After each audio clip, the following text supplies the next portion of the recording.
The Competition Authority of Kenya came into being in August 2011. So ideally, we are just shy of 14 years in existence. The first plan was all about creating a formidable competition agency. So the key issues were looking at the staff members that were there, the skills that they have. We're looking at the policies that the authority has. The second plan was all about flexing our muscles. So here we saw more dawn raids, more investigations. We went to the market for doing suo moto investigations on our own volition. The third strategic plan, which is ending on 30th June 2025, focused on hard enforcement. Here you say we took some sanctions against businesses that breached the law, but also we really concentrated on advocacy efforts.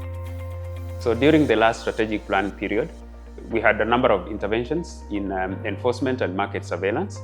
In the steel industry, we intervened where we penalized major steel industry players, a total of 339 million shillings.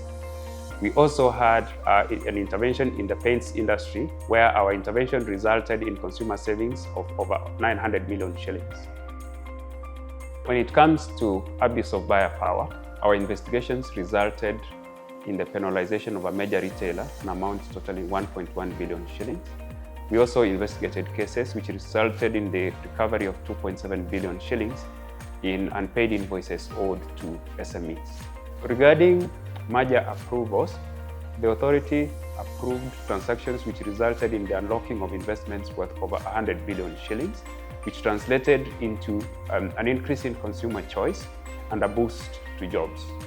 These interventions tested and proved the strength of our regulatory framework.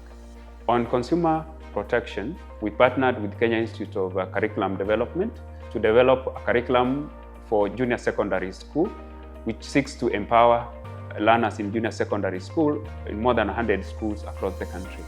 On our advocacy activities, we engaged over 5,000 stakeholders across the country with the objective of deepening the culture of compliance. On the regional front, the authority is partnering with regional peers to be able to tackle cross-border challenges. This is aimed at promoting regional integration and tackling anti-competitive practices that have a cross-border nature.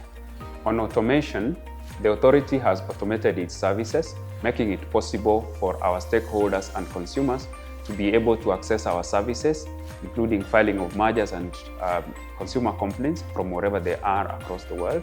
Internally, we've also automated our services for a quicker turnaround of our services and for our staff to be able to work from wherever they are, including working remotely.